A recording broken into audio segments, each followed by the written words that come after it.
भारत के गद्दार और भारत के दुश्मन देशों की गुणगान कर रहे हैं। उनको बता देना चाहता हूँ, तेल कोई वो फ्री में नहीं दे रहे हैं, पूरे भारत से उनके लिए खाना, अनाज और न जाने कितनी खाद्य वस्तुएं ईरान में जाती हैं, जो अपनी पार्टी को डुबोने में तुले। उनकी पार्टी का सबसे बड़ा नेता राघव चड्ढा उन्हें छोड़ के दूसरी पार्टी में जाने वाला है, जो गरीब बेसहारा मजबूरों की बात संसद रख के उठाता था। ये उस जैसे सच्चे आदमी को भी हजम नहीं कर पा रहे हैं, ना खाना दे गए, ना दिल्ली में खाना किसी को दे पाए, ना पानी दे पाए, लेकिन शराब सबको मुफ्त में बांटी। जो हिंदू बहन बेटियों को ये लूटते हैं, उनके बलात्कार करते हैं, डकैतियां डालते हैं, और डकैतियों से लूटा हुआ धन इन्होंने ईरान को इसलिए दिया है क्योंकि और जो आतंकवाद के लिए हथियार उठाता है, जैसे नक्सलाइट को भारत सरकार ने खत्म कर दिया है, हथियार उठाने वाले हर गद्दार को गोली से मार देना चाहिए। अपने पेट में बम बांधेगा, बम बांध के फिर वो 72 होरों की याद में फटता फिरेगा। तो इसलिए उन्हें कहता हूँ, जिन्होंने फटना एक बार फट लो, आपको फटने से 72 होरें मिलती हैं। आइए, सारे जितने भी इस तरह के हैं जिन्हें जन्नत चाहिए, सारे बम बांधे फट जाए एक बारी, तुम्हें जन्नत मिल जाएगी, हमें साला शांति मिल जाएगी। रोज रोज ये पंगे संगे क्यों करते हो, एक बारी सारे फट जाओ। मेरा नाम है सन्नी प्रजापति और आप देख रहे हैं राजनीतिक मंच न्यूज़। ईरान इजराइल का युद्ध चल रहा है, लेकिन उसी के बीच में जो मुसलमान है भारत के, वो लगातार ईरान को चंदा भेज रहे हैं और तमाम तरह की बातें कह रहे हैं। अभी मुस्लिमों ने, भारत के मुस्लिमों ने साफ तौर पर कहा है कि जो भी यहाँ पर हिंदू रह रहा है वो हमारी वजह से जी पा रहा है, क्योंकि हमारे ही देश से गैस और तेल आ पा रहा है। इसी पर बातचीत करने के लिए जूनियर भगत सिंह विजयकांत चौहान मौजूद है। हम इनसे बातचीत करेंगे किस तरह से देख रहे हैं मुसलमानों के इस बयान को। अभी मुसलमानों ने बयान दिया है कि हिंदू समाज जो जी पा रहा है गैस और तेल की वजह से, वो हमारे देश से आ रहा है। कुछ लोग बेगानी शादी में अब्दुल्ला दीवाने की तरह बेपैंती के लोटे की तरह घूमते रहते हैं। उन कीड़े मकोड़ों को ये मतलब ध्यान नहीं है कि वो भारत का अन्न खाकर भारत के गद्दार और भारत के दुश्मन देशों की गुणगान कर रहे हैं। उनको बता देना चाहता हूँ, तेल कोई वो फ्री में नहीं दे रहे हैं, पूरे भारत से उनके लिए खाना, अनाज और न जाने कितनी खाद्य वस्तुएं ईरान में जाती हैं। उन खाद्य वस्तुओं को प्राप्त करने के लिए इमरजेंसी को फटी को ईरान हमें तेल दे रहा है। ईरान हम पे कोई एहसान नहीं कर रहा है तेल देने के लिए, और बहुत सारे लोग हैं। और इस वक्त जो मेन मामला है, संजय सिंह जैसे जो पागल जो टिकट ब्लैकियां हैं, जो अपनी पार्टी को डुबोने में तुले। उनकी पार्टी का सबसे बड़ा नेता राघव चड्ढा उन्हें छोड़ के दूसरी पार्टी में जाने वाला है, जो गरीब बेसहारा मजबूरों की बात संसद रख के उठाता था। ये उस जैसे सच्चे आदमी को भी हजम नहीं कर पा रहे हैं। तो ये बेशरम लोग हैं जो टिकट की ब्लैक करते हैं, दारू की ब्लैक करते हैं, जो लोगों को दारू फ्री बुलाते हैं, खाना फ्री नहीं दे सकते किसी को, किसी भूखे पैसे को पानी नहीं दे सकते, ना खाना दे गए, ना दिल्ली में खाना किसी को दे पाए, ना पानी दे पाए, लेकिन शराब सबको मुफ्त में बांटी, क्योंकि शराब से इन्हें विदेशी जो भारत के गद्दार है, दुश्मन है, भारत की जो डीप स्टेट की कंपनी है, उन कंपनियों से मोटे पैसे इन्हें कमीशन के रूप में अपने शीश महल बनने के लिए मिलते थे। इसलिए ये बेपैंती के लोटे बेगानी शादी में अब्दुल्ला दीवाने की तरह इस मामले में अपनी टांग घुसेड़ने का काम कर रहे हैं, और इन्हें जनता सबक सिखा चुकी है। अभी पंजाब में इनका एक छोटा मोटा लॉलीपॉप इनका चल रहा है। वो जो भगवंत मान, वो भी कभी संसद के अंदर शराब पी के पहुंच गया था। तो ऐसे अरे गहरे शराबी नत्थु गहरे इनकी पार्टी में इनकी राजनीति को चमका रहे हैं, और वो कुछ दिन के मेहमान हैं। जनता इनकी असलियत जान चुकी है। बहुत जल्दी ये भारत की राजनीति से गायब हो जाएंगे, इन्हें कोई पूछने वाला भी नहीं होगा। और रही बात ईरान की, ईरान एक आतंकवादी देश है। जितने हूती जैसे आतंकवादी को पैदा किया, हिजबुल्लाह जैसे आतंकवादी देश संगठनों को पैदा किया, और हमास जैसे आतंकवादी संगठनों को पैदा किया, कि सीरिया के अंदर IS जैसे संगठनों को पैदा किया, और भारत के अंदर जितने भी मोक्सली, जैश ए मोहम्मद, हिजबुल मुजाहिदीन, और कश्मीर के अंदर जो कश्मीरी जो हिंदुओं की लाशों पे राजनीति करते थे, जो हिंदुओं का खून पी गए, हिंदुओं के मंदिर को जिन्होंने तोड़ दिया सन 90 में, जितने लाखों पाकिस्तानी कश्मीरी हिंदुओं को जिन्होंने भगा दिया, कश्मीरी पंडितों को जिन्होंने वध किया, मर्डर किया, उनकी बेटी को बलात्कार किए, उन भारत के हिंदुओं के हत्यारे, लुटेरे, बलात्कारी मुसलमानों को हमेशा ईरान ने सपोर्ट किया। वहाँ मस्जिदें बनाने के लिए करोड़ों अरबों पे चंदा दिया, और कुछ डीप स्टेट के मोरे भारत में काम कर रहे हैं, वो जो छाती पीट रहे हैं। भारत के अंदर सैकड़ों हजारों मस्जिद मदरसे के लिए फंडिंग ईरान करता रहा है, इसलिए उनको छाती पे सांप लौट रहे हैं, इसलिए ईरान के लिए उनकी छाती का दूध फटे जा रहा है। तो ये गद्दार हैं, इन गद्दारों पर विशेष कार्रवाई होनी चाहिए। और भारत के अंदर भारत का नमक खाकर भारत से गद्दारी करने वाले संजय सिंह जैसे लोगों को भारत देश को चाहिए, भारत सरकार चाहिए, तो रासुका लगा के इन्हें अरेस्ट करें। ये टिकट ब्लैकियां, ये टिकट ब्लैकिया तक की देवा दें। ये टिकट ब्लैक करते करते, शराब का ब्लैक करते करते एकदम सांसद कैसे बन गया, इसके पीछे भी किसका पैसा लगा है, उनका भी नार्को टेस्ट होना चाहिए, इन सबका ब्रेन वॉश होना चाहिए, उन सबको पर्दाफाश होना चाहिए। लेकिन भारत के मुसलमान तो छाती पीट कर कह रहे हैं कि इतना हिंदुओं में दम नहीं है कि बाहर से देश से गैस और तेल मंगा सके, ये हमारे बलबूते आ रहा है, और हम ही देश के हैं और हमको गद्दार बता। अरे भूतनी के तो पहले खुद चेक ले, अपना नाड़ा चेक कर, अपना पिछोड़ा चेक कर, अपना पजामा खोल और चेक कर, तू भी पहले क्या था। तेरा कटा हुआ जो है, उस कटे हुए से पहले तू क्या था, चेक कर अपने बच्चा को। तेरे पूर्वज हिंदू थे, तेरे दादा परदादा मामा चाचा था, वो सब हिंदू थे। तू साले तलवार को देख के तूने सलवार पहन ली और आज अपने आप को कट्टर मुसलमान कहता है। पहले चेक कर, तेरी बहन बेटियों का बलात्कार इन्हीं जिहादियों ने किया, इन्हीं आतंकवादियों ने किया। तेरी बहन बेटी का बलात्कार, तू उसका विरोध नहीं कर पाया। अपनी मौत के डर से तलवार को देख के तूने सलवार पहन ली, आज भारत को धमकी देता है, भारत को चिल्लाता है। तुझे शर्म आनी चाहिए। भारत देश का नमक खा के तू ईरान की बात करता है, साले कश्मीरी। और कश्मीर में रहकर तू भारत देश का अन्न खाकर, भारत सरकार की सारी सुविधाएं लेकर, भारत की सारी योजनाओं का लाभ लेकर, और तू ईरान के लिए चंदा इकट्ठा करता है, अपने जेवर उतारता है। वो जेवर भी सारे तूने हिंदू बहन बेटियों से लूट कर इकट्ठे करके, जो कश्मीरी हिंदू थे उनसे लूटा था, वो लूट का जेवर तूने ईरान भेज दिया। और लाखों करोड़ 600 करोड़ का चंदा तूने ईरान के लिए भेजा। अपने देश में हिंदू मारे जा रहे हैं, तब तू कहां मर गया था मुसलमान भाई? तब तू कहां मर गया था? जब बांग्लादेश के अंदर हिंदुओं को नंगा करके उल्टा टांगे मारा जा रहा था, तब तेरी इंसानियत कहां मर गई थी? तुम इंसानियत के नाम पे कलंक हो। तुम्हें इंसानियत की कोई चिंता नहीं है। तुम्हें तो केवल अपने जिहादी भाई चाहिए जो गाय काटते हैं, गाय को खाते हैं, और जो मंदिरों को तोड़ते हैं, मंदिर को लूटते हैं, और जो हिंदू बहन बेटियों के बलात्कारी करते हैं, बलात्कार हैं, तुम उनके लिए मरते हो। लेकिन अपने देश, अपनी मातृभूमि, अपने देश से तुम्हें कोई प्यार नहीं है। इसलिए तुम्हें दुनिया में कोई तुम्हारा भरोसा नहीं करता। हर देश में तुम्हें टांगे उठा के अपना पहचान देनी पड़ती है। तुम कौन हो? तुम्हें नंगा करके, कपड़े उतार के अपनी पहचान बतानी पड़ती है, अपनी सफाई देनी पड़ती है। दुनिया के हर एयरपोर्ट पर तुम्हें नंगा करके चेक किया जाता है। इसलिए अपने आप को पहचानो, संभालो, अपने देश से प्यार करो, अपनी मातृभूमि से प्यार करो, अपने संविधान से प्यार करो, अपने देश के बारे में सोचो, अपने देश के जो बेचारे बेसहारा मजबूर लोग हैं उनकी सहायता की बात सोचो। अपने आप को ज्यादा नौटंकी मत करो और भारत के संविधान से खिलवाड़ मत करो। और अहिंसावादी, राष्ट्र प्रेमी और सेकुलर भारत के अंदर रहकर भारत के संविधान का सम्मान करो, देशभक्ति की बात करो। भारत के अंदर इतने सारे गंभीर मामले होते हैं, हमले होते हैं, तब तो इनकी जेब से 1 रुपया नहीं निकलता। लेकिन ईरान पर इजराइल ने अटैक किया है, दुनिया भर का चंदा, कई सौ करोड़ का चंदा भेजा गया, लेकिन आरबीआई ने जब वो चंदा भी जो दिया है इन्होंने, जो हिंदू बहन बेटियों को ये लूटते हैं, उनके बलात्कार करते हैं, डकैतियां डालते हैं, और डकैतियों से लूटा हुआ धन इन्होंने ईरान को इसलिए दिया है क्योंकि ईरान भारत के अंदर जितने भी मस्जिद मदरसे हैं उनको फंड करता है। हर गली, हर चौक चौराहे कुकर मुत्ते की तरह मस्जिद मदरसे बन रहे हैं। वो पैसा कहाँ से आ रहा है?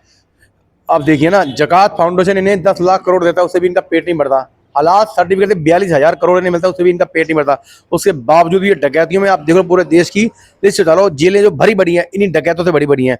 जो डकैती के मामले हैं, बलात्कार के मामले हैं, गोतशी हत्या के मामले हैं, इसके अलावा भ्रष्टाचार के, आतंकवाद के मामले, सब में सेकुलर रोगी, यही पीड़ित जो आतंकवादी हैं जो पकड़े गए हैं, लगभग सारे 95% मुसलमान हैं।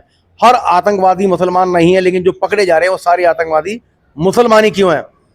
इस पे कभी गंभीरता सोचिए। तो नमक हराम जो आदमी होता है, जो भारत देश का नमक खाता है और भारत से गद्दारी करता है, इनका केवल एक ही इलाज है, हिंदुओं को अपनी आत्मरक्षा, जैसे को तैसा, जो जिस भाषा में जानता है उसको उसी भाषा में जवाब देना चाहिए। अपनी आत्मरक्षा, सशस्त्र क्रांति के लिए तैयार रहना चाहिए। अगर कोई मेरे घर पे हमला करता है, मेरी बहन बेटी का बलात्कार करता है, मेरे मंदिर तोड़ता है, मेरी गौ माता की हत्या करता है, तो संविधान हमें अपनी आत्मरक्षा के लिए, अपनी परंपराओं, अपनी विरासत, अपनी संस्कृति के लिए आत्मरक्षा हथियार उठाने का अधिकार देता है। तो हथियार उठाइए, अपने धर्म की रक्षा कीजिए, अपने परिवार की रक्षा कीजिए, अपने देश की, अपने समाज की, अपनी विरासत, पर्व त्योहार सबकी रक्षा कीजिए। जो भी इसमें टांग अड़ाए तो फैसला ऑन द स्पॉट, आप समझ गए हैं। वैसे तो मुसलमान कहता है हम जहाँ पर रहते हैं हम उसके वफादार होते हैं, लेकिन कहीं ना कहीं से जब से इन्होंने पैसा भेजा ईरान को, ऐसा लग रहा है कि इनके लिए इस्लाम पहले है। मैंने कहा हाँ, मुसलमान वफादार है। जो अब्दुल कलाम को मानता है वो वफादार है, जो अब्दुल हमीद को मानता है वो वफादार है, जो रस खान को मानता है वो वफादार है, जो इस वक्त सलीम वासवी को मानता है वो वफादार है, जो इस वक्त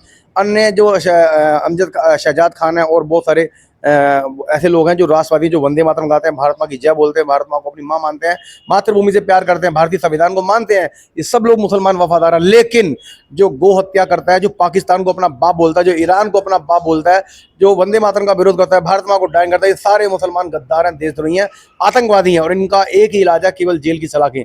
और जो आतंकवाद के लिए हथियार उठाता है, जैसे नक्सलाइट को भारत सरकार ने खत्म कर दिया है, हथियार उठाने वाले हर गद्दार को गोली से मार देना चाहिए, उसे तिहाड़ जेल में भेज देना चाहिए या फांसी पे चौराहे पे लटका देना चाहिए। आम आदमी पार्टी के सांसद हैं संजय सिंह, हिंदू समाज से आते हैं, लेकिन वो कह रहे हैं हिंदुओं को कि अंधभक्त हैं, अंधभक्त देख लो कि मुसलमान ही तुमको खाने के लिए। संजय सिंह को भी अपना पजामा चेक करना चाहिए, कहीं गलती से उसका कट के वो भी जिहादी तो नहीं बन गया। मुझे लगता है संजय सिंह भी हिंदू नहीं है और ये नपुंसक का हिजड़ा है जो हिंदुओं के घर जन्म लेके कालनेमी का काम कर रहा है। और ऐसे कालनेमी को, समाज को बहिष्कृत करना चाहिए। पूरी दिल्ली की जनता को और या जहाँ ये रहता है इसके आसपास के लोगों को तुरंत अपनी आत्मरक्षा और अपने देश के भविष्य के लिए ऐसे कलंकित कालूटे इस बैंगन काले बैंगन को इसका मुंह काला करके इसकी औकात दिखाना चाहिए। इस बार उन्होंने फिर से हिंदुओं को टारगेट कर लिया है, अंधभक्त बता दिया है सभी को। कह रहे हैं जितना भी गैस और तेल आ रहा है सब मुसलमान दे रहे हैं और मुसलमान के खा रहे हैं। गर्व है अपने देश के लिए, हम अंधभक्त कहलाना पसंद करते हैं, लेकिन तुम जैसे लोगों को लोग सुअर कहते हैं, चम्मच कहते हैं। जो राहुल गांधी जैसे लोगों का लोग कहते हैं पप्पू मूत्र पीकर, जो लोग अंधभक्ति करते हैं या पप्पू मूत्र पीकर जो चमचे बनते हैं, उन चमचों से हम बढ़िया बेटर हैं। अपने देश की मातृभूमि के लिए, गौ माता की रक्षा के लिए हमें अंधभक्त होना बहुत जरूरी है। हम अंधभक्त कहलाना पसंद करते हैं और हमें अंधभक्त होने पर गर्व है, क्योंकि इस अंधभक्ति ने हमें दिखाया है कि भारत माँ के प्यार करते हुए जो देश के गद्दार है उनके खिलाफ आवाज कैसे उठानी है। हमें कोई पैसा मेडल नहीं मिलता, अपनी स्वयं की प्रेरणा से हम अपने देश की अंधभक्ति करते हैं, हम भारत माँ की प्यार की अंधभक्ति करते हैं। हम मोदी सरकार द्वारा किए गए अच्छे कार्य, राम मंदिर बनाने के लिए उनकी अंधभक्ति करते हैं। हम मोदी सरकार द्वारा जो उन्होंने धारा 370 आई उसके लिए अंधभक्ति करते हैं। हम मोदी सरकार द्वारा जो अभी पूरे नक्सलाइट के चलाया गया अभियान, सैकड़ों हजारों लाखों लोगों के बचाने के लिए जो अभियान चलाया, उसमें सैकड़ों नक्सलाइट जिन्होंने हथियार उठाए उन्हें गोली मार दी, उन्हें नेस्तनाबूद कर दिया। और हजारों लोगों ने स्वयं की प्रेरणा से, मोदी सरकार के प्रभाव की वजह से, अमित शाह के प्रभाव की वजह से सरेंडर कर दिया और भारतीय संविधान को मानने के लिए वो युद्ध स्तर पर स्वयं की प्रेरणा से भारतीय संविधान के मानते हुए भारत के साथ हित में मिलकर काम करने को तैयार हुए हैं। ऐसे नक्सलाइट जो इनके पेट में खाना नहीं है, पानी पीने को नहीं, लेकिन इन्हीं कांग्रेसी और मार्क्सवादी लोगों ने उन्हें 5 लाख की बंदूक दी कि हिंदुओं को मार दो, गरीब बेसारा मजबूर लोग मार दो, जो सामने संविधान को मानने वाले उनको मार दो। संविधान को मानने वाले लोगों को इन्होंने हथियार दिए, लेकिन रोटी और पैसा पानी नहीं दिया।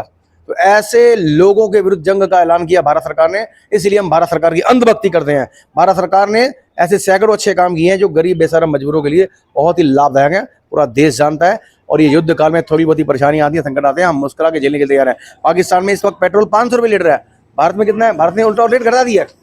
10% की सब्सिडी भारत सरकार ने और दी है कंपनियों को, ताकि वो तेल का रेट ना बढ़ा सके। हम गर्व है कि आज भारत में अगर मोदी सरकार ना होती या यूपी में योगी सरकार होती, हम जीने लायक भी नहीं थे। आज अगर मोदी सरकार हट जाए, योगी सरकार हट जाए, इस सैकड़ों जिहादी कुत्ते सुअर आतंकवादियों की तरह, शिकारी की तरह ढूंढ रहे हैं जो भी राष्ट्रभक्त लोग हैं, सच्चे लोग हैं, उन्हें कहते हैं काट के खाएं, मार के खाएं। तो हम भगवान से प्रार्थना करते हैं, हे भगवान, मोदी जी की उम्र कम से कम 200 साल करना, 200 साल तक मोदी याद करे, उसके बाद योगी जी की उम्र 500 साल करना, 500 साल योगी सरकार काम करे, तब जाके धरती से ये जो एक कलंकित, एक ऐसा बीज है, एक ऐसी विचारधारा है जो मानवता के दुश्मन है, आतंकवाद की पोषक है, गौ हत्या करने वाले, गौ खाने वाले गौ हत्यारे हैं, जो गाय का खून पीते हैं। ऐसे लोगों की सोच और ऐसी विचारधारा रखने वाले लोगों को सर्वनाश करने के लिए भारत सरकार में योगी और मोदी दोनों जरूरी हैं। युद्ध के बीच में जो मुसलमान फंसे हुए, वो तो मोदी को याद कर रहे हैं, कह रहे हैं हमारे रैपर मोदी हैं, मोदी उनको ला रहे हैं, लेकिन यहाँ के मुसलमान तो उनका गुण गा रहे हैं। मैंने कहा ना, जो इस प्रकार अपनी निजी स्वार्थ के लिए, केवल मोदी फोबिया में, हिंदू फोबिया में जो भारत सरकार का विरोध करते हैं, उनको अकल तब ठिकाने आएगी जब युद्ध छिड़ जाएगा। जब युद्ध छिड़ जाएगा तो आपातकाल लगेगा, इमरजेंसी लगेगी, तब ये भूखे प्यासे मरेंगे, तब इन्हें भारत सरकार की याद आएगी, हिंदुओं की याद आएगी। और दुनिया का कोई भी देश इस वक्त भारत को अपने निजी स्वार्थ के लिए ही मदद करता है, कोई भी किसी को अपने बिना फायदे के मदद नहीं करता। भारत सरकार पूरी दुनिया का पेट भरती है। भारत दुनिया का सबसे ज़्यादा खाद्य पदार्थ पैदा करने वाला, अन्न पैदा करने वाला और भी अन्य खाद्य वस्तुएं पैदा करने वाला देश है। पूरी दुनिया को सप्लाई भारत से जाती है। अगर भारत हल्का सा भी कमजोर पड़ा या किसी जगह डाउन हुआ, पूरी दुनिया भूखी मर जाएगी। पूरी दुनिया का पेट भारत भरता है। तो इसलिए भारत माता से मेरा बड़ा लगाव है, धरती माता से हम प्यार करते हैं, हम किसान भाइयों से प्यार करते हैं। वो ज़्यादा से ज़्यादा अन्न उपजाएं, ज़्यादा से ज़्यादा खाद्य वस्तु पैदा करें, ताकि पूरी दुनिया का हम पेट भर के हम देश के नहीं बल्कि पूरी दुनिया के अन्नदाता बने रहें। तो ये कृपा हमारे देश में बनी रहे। और जो कुछ मुस्लिम भाई, मैं उनसे कहना चाहूँगा, जिन्होंने तलवार के दम पे तलवार पहनी है, वो अपने पूर्व ज्ञान को, अपनी चक्षु, अपनी आँखों को खोलें, अपने पूर्वजों को याद करें और घर वापसी करें। घर वापसी करने के बाद ही उन्हें मान सम्मान मिलेगा और वो भी देशभक्त बनेंगे, राष्ट्रभक्त बनेंगे और आतंकवादी नहीं बनेंगे। उनके बच्चे भी सुखी रहेंगे। कोई भी जो मदरसा मस्जिद में जाएगा तो वो आतंकवादी बनेगा। आतंकवादी बनने के बाद अपने पेट में बम बांधेगा, बम बांध के फिर वो 72 होरों की याद में फटता फिरेगा। तो इसलिए उन्हें कहता हूँ, जिन्होंने फटना एक बार फट लो, आपको फटने से 72 होरें मिलती हैं। आइए, सारे जितने भी इस तरह के हैं जिन्हें जन्नत चाहिए, सारे बम बांधे फट जाए एक बारी, तुम्हें जन्नत मिल जाएगी, हमें साला शांति मिल जाएगी। रोज रोज ये पंगे संगे क्यों करते हो? एक बारी सारे फट जाओ, पूरी दुनिया में शांति आ जाएगी। ईरान आतंकवादी देश है, आतंकवाद पैदा करता है, हूथी, हिजबुल्ला और उसने क्या कहते हैं हमास पैदा किया, ISI पैदा किया, यहाँ भारत में जैश ए मोहम्मद, लश्कर तोबा पैदा किया, कश्मीर की सारी मस्जिदों में पैसा उसका लगा हुआ है। तो वो देश हमारा सगा कैसे हो सकता है? अपनी फटी को अन्य खाद्य पदार्थ लेने के लिए हमें डीजल वो दे रहा है, इस वजह से दे रहा है, हमें इसलिए दे रहा है कि हम पे दया कर रहा है। तो ऐसा कोई एहसान, कोई उपकार का नहीं है। जो लोग खुद चमचे हैं, जो पप्पू मूत्र पी गए, पप्पू का मूत्र की एक बार उसने कहा था कि एक नेता ने, कमलनाथ ने, कि मैं पप्पू का मूत्र भी पीने को तैयार हूँ। और कई लोग कांग्रेस में जी रहना चाहते हो, पप्पू का मूत्र भी पीने को तैयार हैं। जो पप्पू का मूत्र पीने वाले चमचे हैं, उन्हें अकल आनी चाहिए अपने देश के लिए, अपने समाज के लिए, अपनी विरासत के लिए, अपनी परंपराओं के लिए, अपनी संस्कृति और अपने संविधान का सम्मान करे। किसी विदेशी ऐसे लोगों का सम्मान ना करे, उसके पक्ष में ना बोले जिससे भारत देश के अंदर उनके प्रति नफरत पैदा हो। ये थे जूनियर भगत सिंह विजयकांत चौहान, जिन्होंने साफ तौर पर कहा है कि जो भारत के अंदर मुसलमान रहकर ईरान की मदद के पैसे भेज रहे हैं वो कहीं ना कहीं अब सुधर जाने, तो आगे फिर बड़ा कदम उठाएंगे। फिलहाल इस वीडियो में नमस्कार।